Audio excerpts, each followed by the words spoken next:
Hi everyone! My name is Ruth, and I'm going to take you on a nature walk. We can learn so much about the natural world by observing animals and what they do. Today, we're going to explore a tide pool. I'll tell you more about what tide pools are, we'll visit one together and see what interesting things we can find, then we'll record what we find in a field journal. Let's get started. The place where the ocean meets the land is a constantly changing ecosystem called the intertidal zone. Waves crash against the shore in a cycle of raising and lowering sea level, called tides. Tide pools will form at low tide when the waves recede and leave behind puddles of seawater. These puddles are tough environments. They're isolated from the ocean for up to hours at a time. And there's also a host of predators that treat tide pools as all-you-can-eat buffets. And yet, many animals call tide pools home. I walked to the coast to see what I could find. And I found a tide pool that was brimming with life.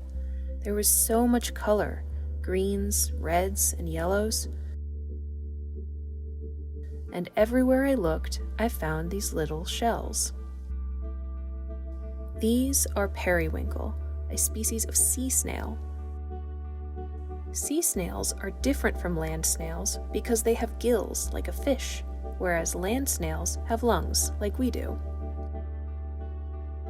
The periwinkle is actually native to European coasts on the other side of the Atlantic Ocean, and they were introduced to our coast in the 1800s, most likely carried over on the side of a ship.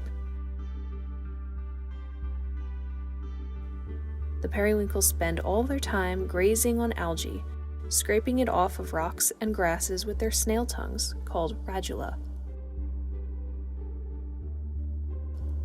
And, by sealing themselves inside of their shells when the water level drops too low, periwinkle can withstand long periods of time without access to water. They're extremely hardy, which is probably why I found them everywhere. The rock inside the tide pool was covered in this bright red organic matter. It looked a lot like rust. At home, I found a book called The Naturalist's Guide to the Atlantic Seashore by Scott Shumway. Guidebooks like this one are a great resource for identifying the things that you find in nature. According to this book, that red stuff is a species of algae called Hildenbrandia rubra, a feast for a periwinkle.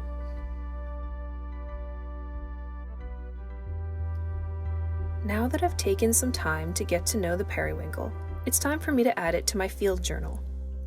A field journal is a place where you can record what you find and observe in nature. It's a great way to learn more about the world that we live in. Maybe you could start a field journal of your own. It can be as simple as a pen and paper. For my journal, I decided to use a notebook that a friend gave me for my birthday. Field journals can include anything you want, writing, drawings, or pictures you've taken. So I decided to do a little of all three. I started with the date, and then wrote the name of the animal that I'd found. Then I wrote a short description of the periwinkle. I didn't want to disturb the animals in the tide pool, so I just described what I could see from where I was sitting. The periwinkle is a small snail with a brown, cone-shaped shell. The shell color wasn't the same between every periwinkle. Actually, I saw a lot of variety.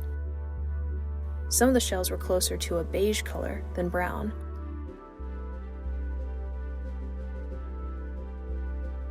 All the shells had darker stripes or bands that wrapped around them in a spiral shape. I also noticed that shell size varied a lot, so I made sure to write that down.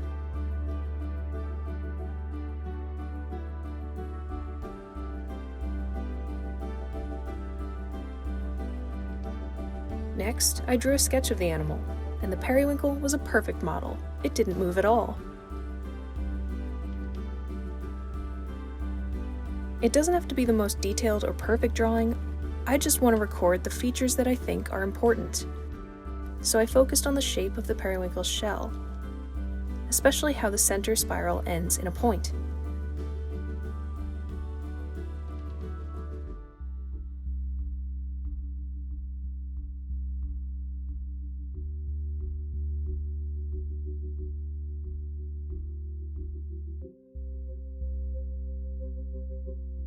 I also put an estimate of the size. Usually the length between your thumb tip and the top knuckle is about an inch, and the periwinkle's shell was about half that length, so I drew a simple scale next to my sketch. I also drew an overhead view of the shell to capture its spiraling shape. I put an estimate of the scale. Then I made sure to label the perspective of each drawing.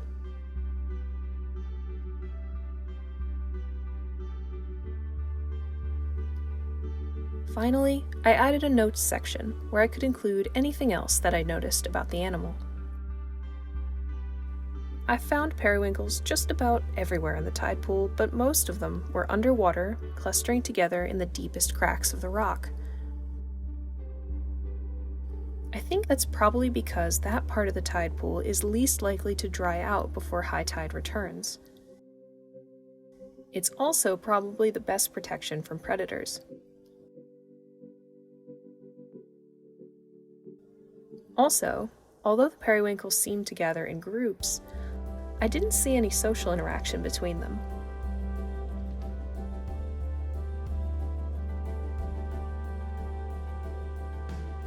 They seemed to spend most of their day just eating algae. I finished up by writing down all the other things that I saw in the tide pool with the periwinkle. You may have seen some of these as well in the video. There were underwater forests of seagrass, algae like the rust-red Hildenbrandia rubra that we identified with the field guide, translucent grass shrimp, clusters of mussels, and barnacles clinging to the rock.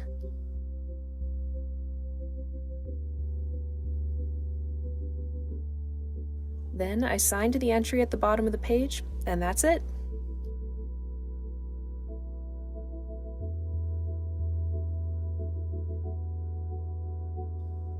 The tide was starting to come in as I finished my journal entry, so it was time to head home.